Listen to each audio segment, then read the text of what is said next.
अरे नहीं है तुम्हारे अकाउंट में पैसे।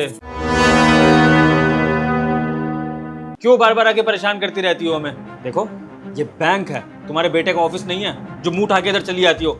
जाओ यहाँ से। बेटा एक बार चेक कर लो ना, क्या पता आ गए हो। अरे क्यों परेशान कर रही हो माता जी? तुम्हारी उम्र का लिहाज कर रहा हूँ, प्लीज चली जाओ, हाथ जोड़ रहा हूँ तुम्हारे, मुझे और 10 काम होते हैं बैंक में। जाओ। बेटा एक बार कर। तुम ऐसे नहीं मानोगी। गार्ड, इन माता जी को बैंक से बाहर निकालो। क्या हो रहा है ये किस तरह से बात कर रहे हो तुम इनसे? Is this how you talk to a customer? Ma'am ये माता जी 3 महीने से हमें परेशान कर रही हैं। बार बार इस बैंक में आती हैं, अपनी पासबुक दिखाती हैं और पूछती हैं कि पैसे आए कि नहीं आए। बता चुका हूँ पैसे नहीं आए, बार बार आके पूछेंगी तो हमें डिस्टर्बेंस होगी ना मैम। बैंक में 10 काम होते हैं, खाली यही कस्टमर तो है नहीं। इट्स ओके, तुम हटो, मैं बात करती हूँ तुमसे, तुम्हारा काम नहीं हो रहा, हटो।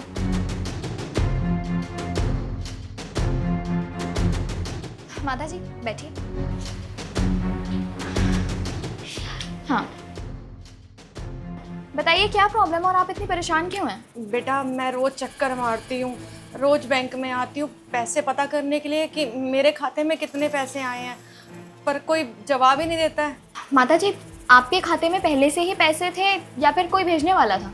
बेटा मेरा बेटा हर महीने मेरे अकाउंट में 1000 रुपये डलवाता है। पता नहीं क्या हो गया, 3 महीने से मेरे अकाउंट में पैसे नहीं आ रहे हैं। मैं बहुत परेशान हो गई हूँ, इसीलिए बैंक के चक्कर मार रही हूँ और पूछ रही हूँ कि मेरे खाते में पैसे आए हैं या नहीं आए हैं, पर यहाँ कोई बताता ही नहीं है। आती हूँ तो सब चिल्लाने लग जाते हैं। बेटा मैं बहुत मजबूर हूँ, मेरा बेटा जो 1000 रुपये भेजता था उसी से मैं अपना खर्चा चलाती थी, अपनी दवाई अपना खाना पीना सब उसी से ही करती थी। और अब तो मैं इतनी परेशान हो गई हूँ, मुझे समझ नहीं आ रहा कि मैं क्या करूँ, अपना खर्चा कहाँ से चलाऊँ। मेरा बेटा बाहर शहर रहने के लिए गया है, जब से वो गया है तब से ही वो हर महीने 1000 रुपये मुझे डलवाता है।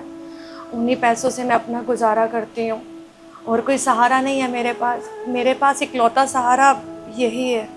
बेटा मैं इतनी परेशान हूँ कि 2-3 दिन से मैंने खाना भी नहीं खाया है। मैं बहुत मजबूर होके आज बैंक आई हूँ। आप फिक्र मत कीजिए, मैं आपकी परेशानी अभी सॉल्व करती हूँ। 1 मिनट दीजिए मुझे।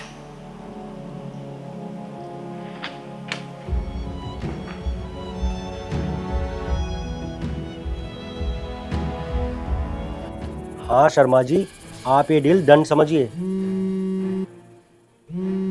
अच्छा शर्मा जी, मैं आपको कॉल बैक करता हूँ, किसी का कॉल आ रहा है। हेलो। हेलो, मेरी बात क्या श्रीमती लक्ष्मी जी के बेटे से हो रही है? जी बात कर रहा हूँ, आप कौन? जी हाँ, वो असल में आपकी माता जी जो है वो पिछले 3 महीनों से बैंक के चक्कर काट रही हैं अपना पासबुक लेकर के। अक्सर हमारे पास आती हैं और कहती है कि मेरे बेटे ने पैसे भेजे हैं, मुझे पैसे दे दीजिए, लेकिन उनके खाते में वो पैसे दिख नहीं रहे हैं। आप श्योर हैं कि आपने पैसे भेजे थे या फिर शायद हमारी तरफ से कुछ इशू हो तो मैं वो देखूंगी? देखिए मैम, अब मैं उनको पैसे भेजना ज़रूरी नहीं समझता। अब वो चाहे जिए या मरे, मेरा उनसे कोई मतलब नहीं है। अगर वो आपकी बैंक आई है ना, तो उनको वहाँ से धक्के मार के भगा दीजिए। आई बात समझ में? और मेरे पास दोबारा उनके लिए कॉल नहीं आना चाहिए, क्योंकि अब मेरा उनसे कोई रिश्ता नहीं है।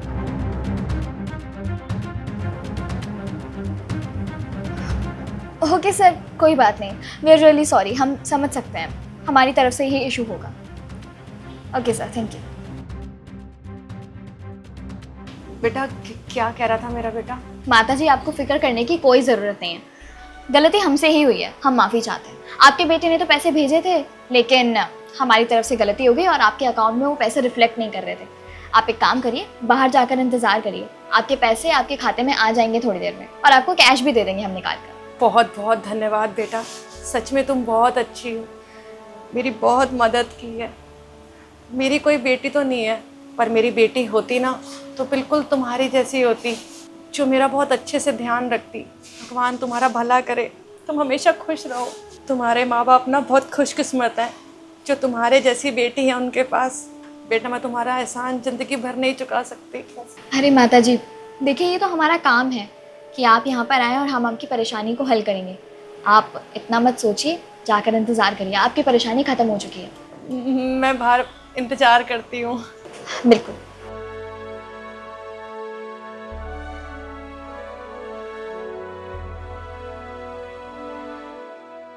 मैम सच में हमारी बैंक की साइड से एरर था।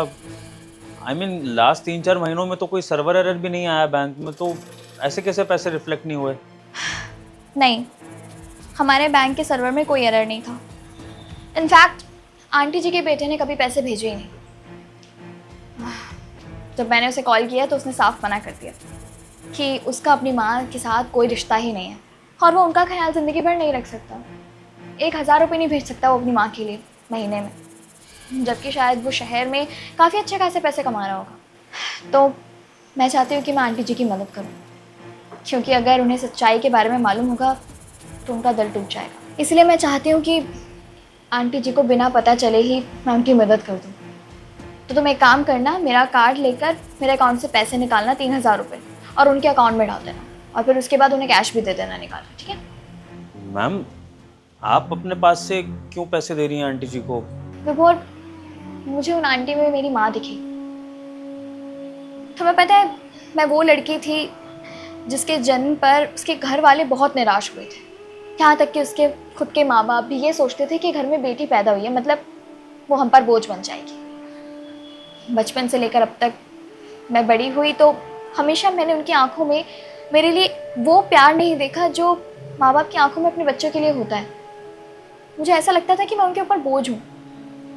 इसीलिए मैंने इतनी मेहनत की ताकि मैं खुद को साबित कर सकूं, इस काबिल बन सकूं कि मैं उनका ख्याल रखूं, उनके लिए कुछ कर सकूं और उन्हें बता सकूं कि मैं बोझ नहीं हूँ, मैं भी एक बेटे की तरह उनका ख्याल रख सकती हूँ।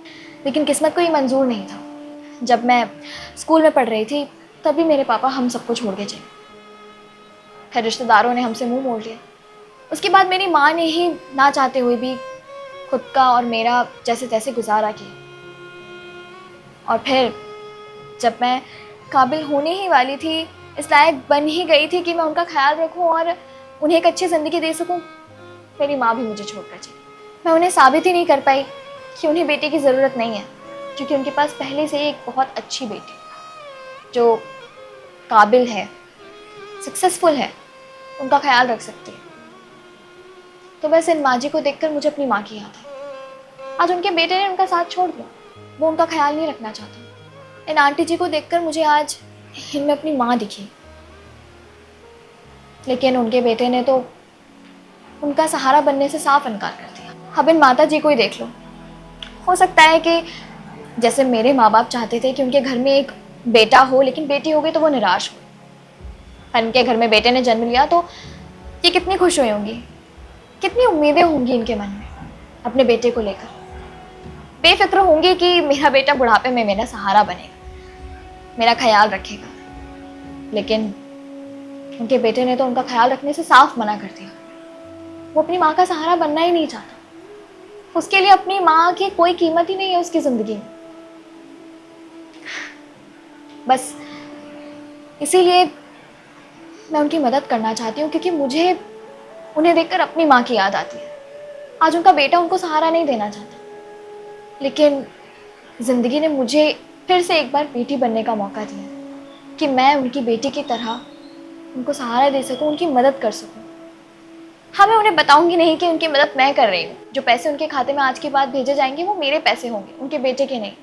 लेकिन उन्हें हमेशा यही लगेगा कि उनका बेटा उनका ख्याल रखता है। पर इस बात से यही साबित होता ना विभो कि ज़रूरी नहीं अगर आपके घर में बेटा पैदा हुआ है तो वो बुढ़ापे में आपका सहारा बनेगा ही बनेगा, और बेटी पैदा हुई है तो वो आपके ऊपर बोझ ही बनेगी। बेटियां भी काबिल हो सकती हैं, आपका सहारा बन सकती हैं, और इनफैक्ट शायद बेटों से भी ज़्यादा अच्छे से आपका ख्याल रख सकती हैं। सच में मैम आप बहुत अच्छी हैं जो दूसरों के बारे में भी इतना सोचती हैं। वाकई आपको देख के लगता है कि हमारे देश में बेटियों की बहुत ज़रूरत है। खैर, तो मेरा कार्ड लो, मेरे अकाउंट से 3,000 रुपये निकाल कर उनके अकाउंट में डाल देना और उन्हें कैश दे देना, ठीक है? ठीक है मैम, मैं निकलवाता हूँ। और एक मिनट, हाँ, एक बात और। जिस तरह से तुम उनसे बात कर रहे थे मुझे बिल्कुल अच्छा नहीं लगा। तुम्हारा काम है कि हमारे बैंक में जितने भी कस्टमर्स आए उनकी उम्मीद को ना तोड़ो। यहाँ आने वाला हर इंसान एक उम्मीद के साथ आता है। कोई भी सिचुएशन हो, कितनी भी मुश्किल प्रॉब्लम क्यों ना हो, तुम्हारा काम बनता है कि तुम सिचुएशन को आराम से कामली हैंडल करो। तो आगे से तुम कभी किसी भी कस्टमर के साथ ऐसे मिसबिहेव नहीं करोगे जैसे तुमने अभी किया। This is your last warning. Sure ma'am, आगे से ये मिस्टेक रिपीट नहीं होगी। गुड, जाओ, उनको वेट नहीं करना।